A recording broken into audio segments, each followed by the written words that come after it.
晚上睡觉时开空调，最好别再开26度了，多亏内行人提醒，看完真是长知识了。大家好，欢迎来到美食采味。炎炎夏日，因为温度高、湿气大，让身体感觉到非常炎热，所以在夏天，不少人都会打开空调。而很多人打开空调时，都会直接把空调开到26摄氏度，认为26度是最省电、最健康的。其实这种想法和我当初最开始的想法是一样，但是自从我家有一位专门研究空调的内行人给我讲解了夏季开空调的技巧后，我家的电费不仅变少了，而且长期吹空调，身体也没有什么不舒适的。其实在夏季，空调设定的温度不要固定，不要用老思想来考虑，总认为26度是最好的。因为大家都盲目的认为这个温度比较舒服，也比较省电。其实这个想法是错的。我们要根据当天的实际温度来设定。如果白天最高温达到了35摄氏度，我们就要把空调开到27到28摄氏度，这个温度是最凉爽的。因为室内温度和室外温度的温差控制在7到8摄氏度，不仅可以避免出现空调病，而且呢还比较省电。因为空调设定的温度每高1度，就可以省5%到10%的电，而且在干燥的27到28度空间内，人体呢是最舒服的。而在晚上睡觉时，空调千万就不要再开到26度。在白天的状态下，空调开到20度到28度是最舒适的。但是到了晚上睡觉的时候，空调再开到26度就不太合适了。因为在晚上的温度是有1到3个不同降温的体感，晚上的气温呢会下降，而长时间待在空调房中，体感的温度呢也会下降一些。也就是说，在晚上10点到12点左右，人体在活动阶段体温是比较高的，空调设置26度是十分舒适，人们很容易进入睡眠状态。但是到了晚上2、3点的时候，身体已经进入深入睡眠状态，体温呢也会下降一点，这时再开26度就会感觉到冷了。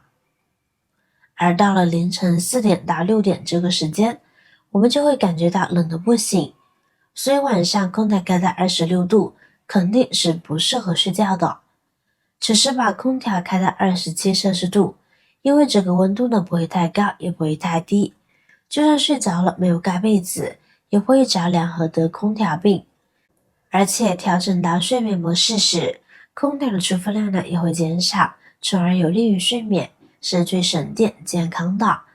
自从我学会了这个技巧，第二天早上醒来，我很少出现了腰酸腿痛、精神不振的症状。日常使用空调时还有一个误区，而且可能大家都会犯。空调开关时是最耗电的。空调从开机到正常工作需要几分钟的时间，一会儿开一会关呢是非常费电的。有些朋友要出门办点事，如取快递，中午吃个快餐，有些老人觉得凉快了就关一会儿，一会儿热了再开开，于是把空调关了，过个10多20分钟又打开，这样不但不省电还巨费电。这是因为间隔时间太短，空调在打开和关闭时，压缩机要高负荷运转，耗电量会很大，同时频繁开关，这样做对空调的寿命呢也有一定的影响。所以具体的时间，使用时间差1个小时以内都不需要开关空调，一开一关还不如一直开着。还有，大家可以调节出风口方向。刚打开空调时，可以把空调出风口调至向上的位置，这样能够快速制冷。因为空气有冷空气下沉、热空气上升的规律，让空调风口向上吹，冷空气可以在空间内充分流动，空间冷热循环交换频率变高，从而使整个房间变得凉爽无比，也更省电。同时，空调向上吹，减少了直接吹到人体的不适感，能减少感冒、头痛等问题。如果您还有要购买空调的需求，下面这个知识点您一定要掌握。空调上面的这个标志呢很明显，这个是能效标志。空调建议大家选新1级能耗的，等级越高越省电，1级最省电，5级最耗电。目前市场上有旧国标和新国标，我们在选购空调时要尽量选新1级能耗的。以 1.5P 空调为例，理论上来说，一年若只是在冬夏两季每天运行2小时，1级能耗水平相比5级能耗水平能节约1116元电费，而实际的使用场景，这个电费可能呢还会翻几倍。所以尽量在买空调的时候，5级能耗的空调便宜一些，也不建议选它，因为你很快就能从电费中省下来。相信对于空调的知识大家都掌握了吧？这里提醒大家一句，人的体感温度呢是不一样的，就算是年轻人，也不要贪图凉快把温度开得很低，这样对身体没好处。此外，温度调整到27摄氏度时，记得调整到睡眠模式，它是模拟人体的生理节律，在一段时间内逐渐降低和提高空调的温度。如制冷模式下，空调运行1小时后，设置的温度就会上升1度，2小时后再上升1度，然后保持这个温度运行，总共上升2度，